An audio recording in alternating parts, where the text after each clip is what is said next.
कि eligibility criteria क्या है। Yes sir. कोई भी टेंडर आप देखते हो ना, सबसे पहले हमें समझना है कि हम एलिजिबल हैं भी या नहीं है।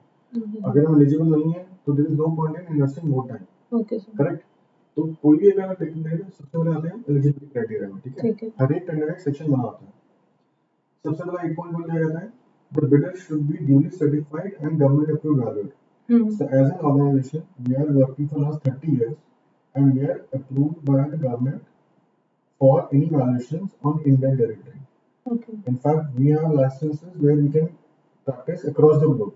हमारे पास इंटरनेशनल एक्सपीरियंस भी है, हमने इंटरनेशनल में ट्रैवल किया हुआ है काफी। Okay. Right. So 8.1 is tick, यानी कि ये हम फुलफिल करते हैं। ठीक है। सेकंड आता है 8.2, bidder should be a IBA registered valuer of land and building and plant and machinery. 8.2। ठीक है। Yes sir. अब इसके लिए क्या है कि IBA में एक सर्टिफिकेट देता है। राइट। ओके। आप वो वाला डॉक्यूमेंट खोलो एक मिनट, आपने खोला था कि IBA का दिखाओ। IBA सर्टिफिकेट था, वो लिखा था इसमें। हाँ।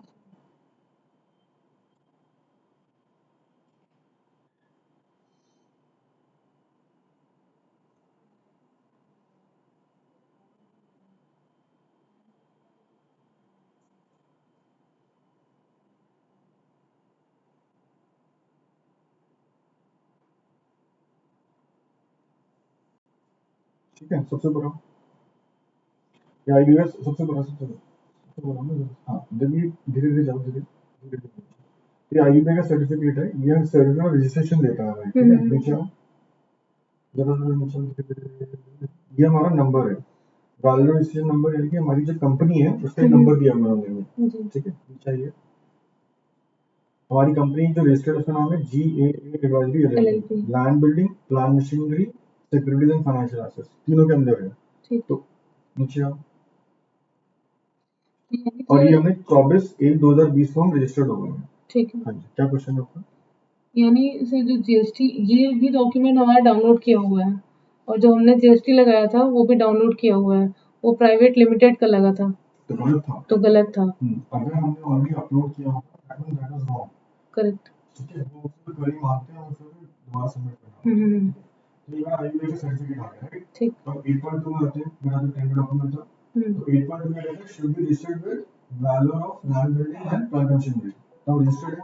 यस। तो मेरा 8.2 की ओके हो गया मेरा। करेक्ट।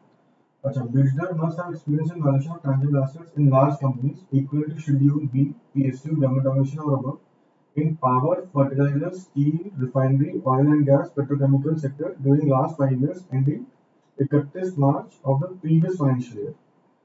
अब क्या है, मेरा फाइनेंशियल अभी जब चल रहा है उसका है फाइनेंशियल 24-25 है। सॉरी 25-26 है अभी।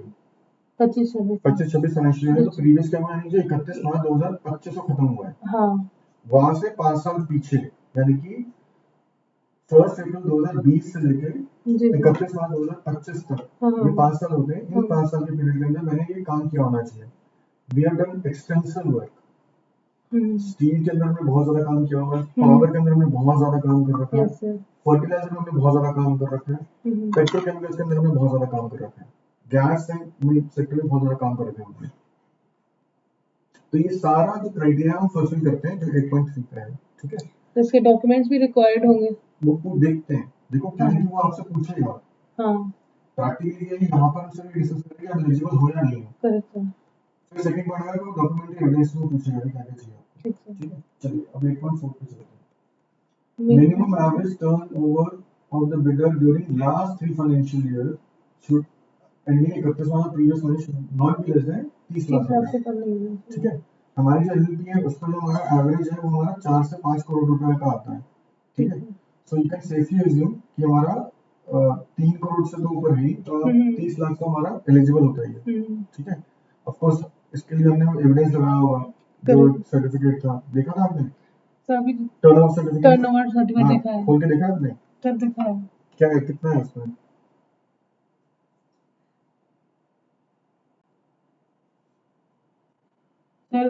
अप्रॉक्स नहीं, आप ऊपर आओ ना, टर्नओवर सर्टिफिकेट आप देखो तो किसने साइन किया, कोई साइन तो करेगा, आप देखिएगा।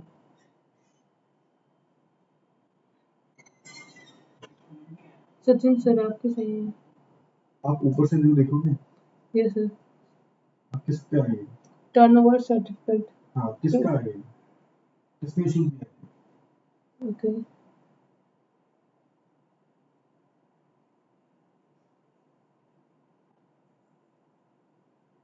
Chartered accountant. क्या नाम है? केके बसी। यस, ठीक है। वैसे मैं अपने पेयर में लेके दूंगा तो उसकी क्या वैल्यू है, मैं तो कुछ भी लिख सकता हूँ। हाँ sir. So this is a third party आपको चाहिए होता है, हाँ, ऑडिट करने के लिए। करेक्ट, जी sir. So that the document is authentic, right? Clear हो गया आपको? Yes sir. ठीक है, अब हम आते हैं 8.4 से 8.4 में हमारा आया होता है, यस सर। करेक्ट? तो हमारा 8.1 8.2 8.3 8.4 सारे हमारे टिक टिक टिक टिक करके हैं, यस ओके, सर। करेक्ट। अच्छा, अब हम आगे चलते हैं। आगे क्या है? 8.5 the bidder must have successfully executed completed similar assignments during last 5 years ending 31st March of the previous financial year. Similar assignments include valuation of land, building, plant and machinery in large companies. फिर से मुझे repeat कर रहा है, equivalent to schedule B rather than power, fertilizer, steel, refinery, oil, gas, petrochemical. तो यानी कि हम इसके अंदर भी हम एलिजिबल हैं, करेक्ट? समझ आ गया आपको? तो यानी मेरा 8.5 भी मेरा कंप्लीट होता है इसके अंदर, ठीक है? The bidders are required to fulfill any one of the three conditions stated below. नीचे आओ। 3 similar completed job costing not less than the amount equal to 40% of estimated cost. यानी कि क्या हुआ, इन्होंने कोई एस्टिमेटेड कॉस्ट डाला अपने टेंडर के अंदर, वही चाहते हैं कि उसका जो 40% है, सपोज बोलते हैं कि आपका ये 1 लाख का होना चाहिए काम एस्टिमेटेड कॉस्ट, वो उसका 40% कितना होगा, 40,000 रुपए। वही कहते हैं कि आपको 3 वर्क ऑर्डर देने हैं जिसका टोटल जो आपने फीस ली होनी चाहिए वो 40,000 से ऊपर होनी चाहिए। Okay. 2 similar completed job not less than equal to 50% of the estimate cost, यानी कि 50,000 से ऊपर होना चाहिए अगर वो लाख है इसका, ठीक है? और 1 similar यानी कि मेरे पास अगर 3 है तो 40 वाले 3 चाहिए, 2 है तो 50 वाले, 1 है तो 80% वाला, राइट? इसका एस्टिमेटेड कॉस्ट क्या है आपको पता है? नहीं है। कंट्रोल एफ करके सर्च करो कि एस्टिमेटेड कॉस्ट क्या कहता है ये।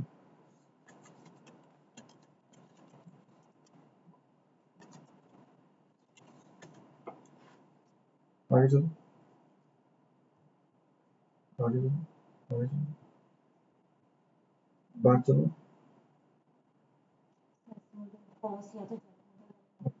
एक मिनट, आगे चलो।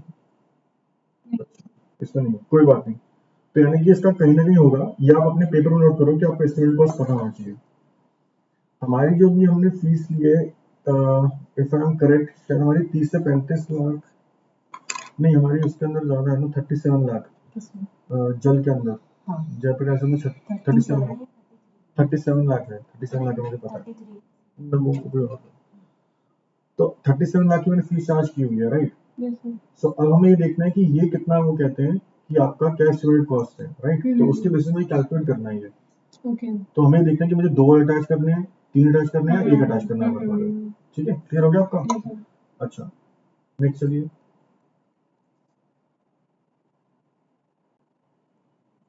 नेक्स्ट वाला क्राइटेरिया क्या था? 8.6, राइट? तो अभी तक मेरे सारे क्राइटेरिया मीट हो रहे हैं, एक्सेप्ट जो आपने चेक करना है अभी।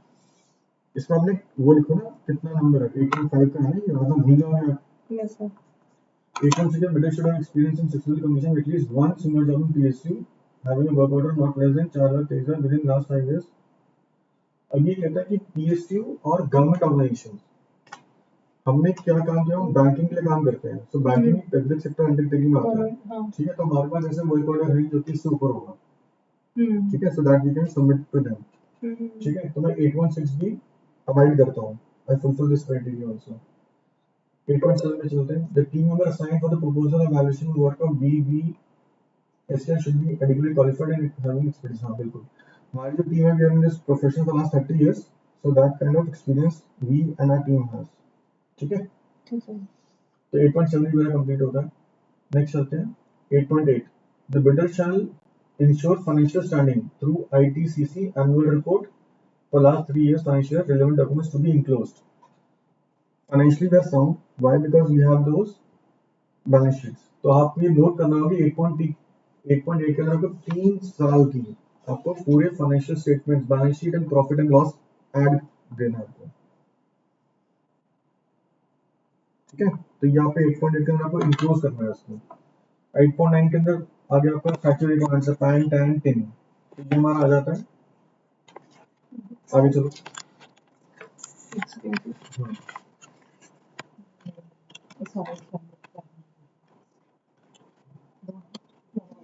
रिकॉर्डिंग दोनों अभी चलो। तो 8.9 मेरा कंप्लीट होता है। बेटा should have pan number, GST number, yes. Tin number, tan number चाहिए था। हाँ है ना, वो है, मिल जाएगा उस पैन पे। नंबर ठीक है। आगे चलो। 8.11 क्या है? The biggest shall submit certificate for scheduled commercial bank reputed for financial standards and solvency rating। इसमें हमारा ICICI बैंक ही हमें दे देता है 8.11 दे देता है। आगे चलिए 8.12 इन case of consortium the vendor, नहीं हमारा कंसोर्शियम नहीं है। कंसोर्शियम मींस हम 2 या 3 लोग मिलके बिड करते हैं, तो हम नहीं कर रहे। अच्छा, तो हम सिंगल ही कर रहे हैं। तो ये इन केस है, वो कंडीशनल है। यस, इन केस ऑफ करते हो। तो 8.13 in case of partnership entity और company at least one of the partner should be registered मतलब, तो हमारी पूरी कंपनी जो है वो रजिस्टर्ड है एसबीआई के साथ 8.13 के अंदर। ठीक है। ठीक है, so we fulfil that criteria also. आगे चलिए बस। फर्स्ट स्टेप क्या होता है? मेरा एलिजिबिलिटी चेक करना। Yes sir. तो एलिजिबिलिटी अगर मैं चेक करता हूँ then only I move further, वरना कोई फायदा नहीं है। अगर हम किसी भी कंडीशन को मीट नहीं करते देन वी स्टॉप हियर और हम अपने सिस्टम में डॉक्यूमेंट कर देते हैं कि we do not fulfil the eligibility criteria, और क्या क्राइटेरिया हम मीट नहीं करते। क्लियर हो गया आपको? Yes sir. तो ये मेरा पार्ट 1 था वीडियो का, अब आप इसको स्टॉप कर लो।